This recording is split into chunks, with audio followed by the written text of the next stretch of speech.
हर हर महादेव। आशा करती हूँ आप सभी अच्छे होंगे, स्वस्थ होंगे और बढ़िया होंगे। तो मैं लेके आई हूँ बहुत ही बढ़िया और साउथ इंडियन डिश, जिसे हम खाएंगे और बाहर का आनंद लेंगे। बाहर जाने से अच्छा था कि बच्चों की छुट्टियां चल रही थी, तो बच्चों ने कहा कुछ अच्छा खाना है, तो मैंने कहा बाहर जाने से ज़्यादा अच्छा है कि घर पे कुछ बनाया जाए और सब लोग बैठकर एंजॉय करें। तो डोसा और इडली का बैटर आप देख ही सकते हैं कितना बढ़िया और फूल के बहुत ही ज़्यादा हो गया है।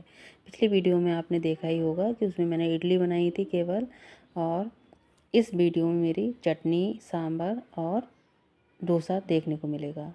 तो सबसे पहले हम चटनी बना लेंगे। चटनी के लिए मैंने आधा कटोरी मूंगफली ले ली है और राई डाल दी है थोड़ी सी, उसमें 8 से 10 कलियां लहसुन की डाल दी हैं और डाल दिया आधी चम्मच चने की दाल, जिसको हम अच्छे से भून लेंगे।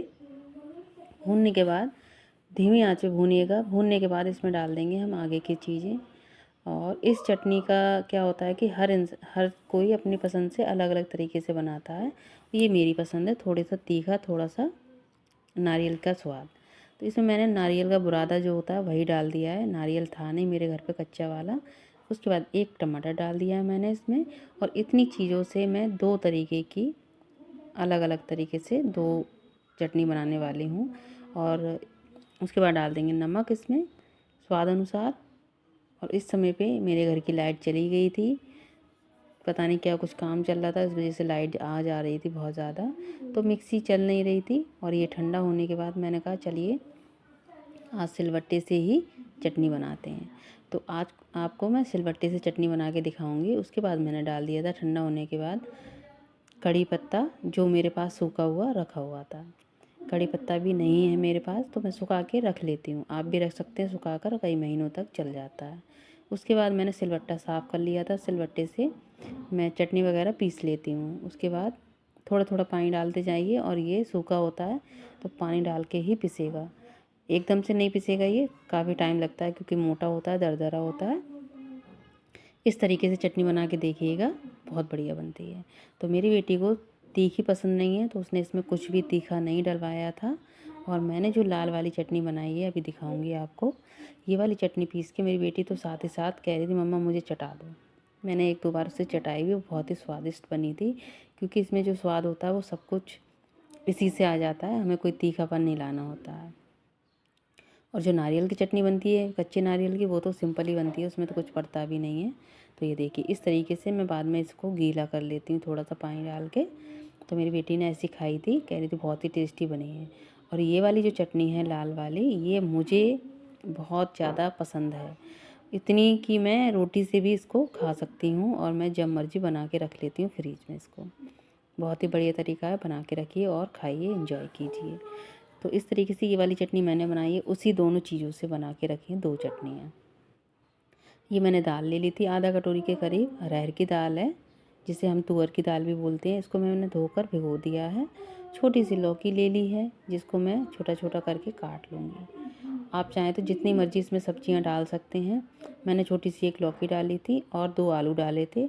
वो इसलिए कि मेरे बेटे को आलू अच्छे लगते हैं और खा लेता है वो, वरना वो सब्जियां ये वाली दाल में जो होती हैं वो खाता नहीं है। सांभर में आलू डाले थे तो उसने खा लिया था। छोटा छोटा करके इसको काट लेंगे सबको। और इसके बाद मैं दिखाती हूँ मैं क्या क्या डालने वाली हूँ सांभर में।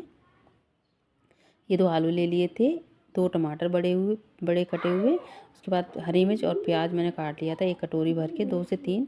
उसके बाद मैंने लौकी वगैरह सब कटी हुई थी, धुल के साफ़ कर ली है। एक कुकर में मैंने तेल डाल दिया अपने हिसाब से, आप जो भी ऑयल इस्तेमाल करना चाहें वो डाल सकते हैं। उसके बाद मैंने राई डाली। राई डालने के बाद खूब सारा हरी मिर्च और प्याज डाला। देंगे आगे की चीज़ें। और ये देखिए धीमी धीमी आंच पे सिक रही है। उसमें डाल देंगे हम लौकी। लौकी डालने के बाद डाल देंगे इसमें आलू। आलू भी डाल देंगे और इसको अच्छे से चला लेंगे। इसको हमको पकाना नहीं है, केवल 2 मिनट के लिए इसको तेल में फ्राई करना है, जिससे इसका स्वाद और ज़्यादा बढ़ जाएगा। आपने साउथ इंडियन जो साउथ के लोग होते हैं उनके हाथ की सांभर और डोसा सांभर इडली सा खा के देखा होगा। वो जो स्वाद होता है बिल्कुल सेम उसी तरीके से स्वाद आ रहा था इसमें मेरे बच्चों ने जब खाया था। तो भाई बहुत ही आसानी से सारी चीज़ें घर पे बन जाती हैं अगर हम बनाना चाहें तो। उसके बाद मैंने जो टमाटर थे कटे हुए वो भी डाल दिए इसमें। उसके बाद डालूँगी मैं इसमें सांभर मसाला 2 चम्मच भर के। पूरे 2 चम्मच भर के सांभर मसाला डाल दिया है और मैं थोड़ा मसाला बाद में भी ऐड करूँगी। उसके बाद मैंने लाल मिर्ची पाउडर 1 चम्मच, आधा चम्मच के करीब हल्दी पाउडर और नमक। ये नमक आप कहेंगे कौन सा नमक है, ये है डेली वाला नमक। बहुत अच्छा नमक होता है ये वाला, तो मैं तो रखती हूँ अपने पास। उसके बाद दाल जो भीगी हुई थी हमारी वो डाल देंगे इसके अंदर और पानी डाल देंगे अपने हिसाब से। अभी थोड़ा कम ही रखिएगा, मैंने भी कम रखा था क्योंकि कुकर छोटा बड़ा होता है, छोटा तो उससे बाहर निकलता है पानी। तो उसके बाद उसके बाद डाल देंगे करी पत्ता सूखा हुआ मेरे पास जो था। उसके बाद 2 से 3 सीटियाँ लगा लेंगे इसको। सीटी लगाने के बाद तब तक हमारी सांभर बन रही है। उसके बाद मैंने बैटर को आधा आधा कर लिया था अलग। मैंने कहा समय नहीं मिलाना चाहिए पानी वगैरह, इससे हमारा बैटर का जो प्रोसेस होता है वो रुक जाता है। तो मैंने थोड़ा सा ले लिया था अलग। इसमें थोड़ा सा मैंने 1 चुटकी के करीब मीठा सोडा डाला है। आप चाहे तो इनो डाल सकते हैं इसमें, तो सोडा डाला था, थोड़ा सा डाला था नमक। बिल्कुल 1 चुटकी डालना है, ज़्यादा नहीं डालना है हमको। उसके बाद नमक डाल के इसको 2 बूंद पानी डाल के अच्छे से मिला लेना है। मिलाने के बाद इसको अच्छे से फेंटते जाएंगे और इसकी एयर जो होती है वो नहीं निकालनी है हमको। ये देखिए इस तरीके से आप देखेंगे तो बैटर का जो है हमारे इस तरीके से चाहिए, तो बिल्कुल बहुत परफेक्ट बन के तैयार हुआ है। उसी समय मेरी दाल भी पक गई थी जो थी सांभर। देखिए गाढ़ी थी बहुत ज़्यादा, तभी मैंने जो पानी हमने गरम करने रखा हुआ था वो पानी हम दाल में डाल देंगे। और सांभर हमेशा पतली ही अच्छी लगती है, जितनी पतली सांभर होती है और गरम बहुत ही टेस्ट बढ़ जाता है उसका। मेरे घर पे गाढ़ी सांभर कोई भी नहीं खाता है, हमेशा पतली सांभर और गर्मा गर्म खाई जाती है, तो इसलिए पतली ही रखिएगा। बन के तैयार हो गई है। एक पैन ले लेंगे, उसमें 2 लाल मिर्ची डाल के तड़का लेंगे, राई डाल देंगे और डाल देंगे सांभर मसाला। उसके बाद हम थोड़ी सी लाल मिर्ची पाउडर डाल के तड़का लेंगे। और उसके बाद मैंने इस कुकर में थोड़ी सी मैंने डाली गुड़ मीठा करने के लिए और खूब सारा आमचूर पाउडर, जिससे हमें खट्टा मीठा स्वाद मिलेगा। उसके बाद मैंने बैटर लिया, तवा लिया और तवे पे पानी का छींटा मारा। हल्का गर्म होने के बाद बैटर फैला देंगे और डोसा बन के तैयार हो जाएगा हमारा। तो मैंने ये पेपर डोसा बनाया था अपने बेटे के लिए, जिसको पेपर डोसा ही पसंद है। आलू वाला उसको पसंद नहीं है क्योंकि वो नरम हो जाता है बाद में, और ये बहुत देर तक घंटों तक क्रिस्पी रहता है, बिल्कुल ऐसे ही कुरकुरा। उसको ये पसंद है, दाल के साथ खा लेता है आराम से और चटनी के साथ भी। तो ये मैंने बेटी के लिए बनाया था, बहुत ही बढ़िया और आसानी से बन जाता है। तवा अगर आपका बहुत अच्छा है तो डोसा कभी ख़राब ही नहीं होगा। तो इस तरीके से बनाइएगा और एंजॉय कीजिएगा बाहर रेस्टोरेंट वाला स्वाद। तो ये बन के तैयार है, ये मैं बेटी को दे देती हूँ गर्मा गर्म। इंतज़ार कर रही है बहुत देर से, और बच्चों को तो बहुत ही खुशी होती है जब ये चीज़ें बनती हैं घर पर, क्योंकि बाहर का स्वाद घर पे मिलना शुरू हो जाता है बड़ों को और बच्चों को, तो बाहर जाना ही भूल जाते हैं वो।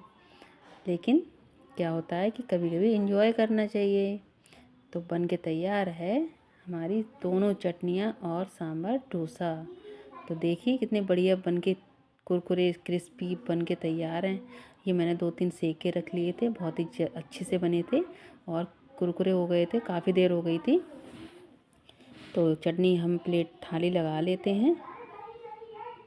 दोनों चटनियाँ रख दी हैं मैंने क्योंकि मैं भी बच्चों के साथ खाऊंगी। और 1 कटोरी भर के मैंने सांभर ली है जो कि गर्मा गर्म पसंद आती है सबको। उसके बाद डोसा रख लेंगे हम। 1 पेपर डोसा लिया है मैंने, 1 लिया है आलू वाला। तो आलू वाला मुझे भी बहुत पसंद है। मुझे पेपर डोसा बिल्कुल पसंद नहीं है। आप लोग कमेंट करके बताइएगा आपको पेपर डोसा पसंद है या आलू वाला। तो लाइक कमेंट शेयर करना ना भूलें मेरी वीडियो को। अगर मेरी वीडियो कुछ भी अच्छा लगे तो प्लीज़ ज़्यादा से ज़्यादा शेयर और लाइक करें। तो आलू वाला डोसा किस किस को पसंद है ज़रूर बताइएगा। तो अभी तो 9 दुर्गे चल रहे हैं, लेकिन हमारे घर पे क्या होता है कि जब मैं व्रत रखती हूँ लहसुन प्याज तब नहीं खाते हैं हम लोग।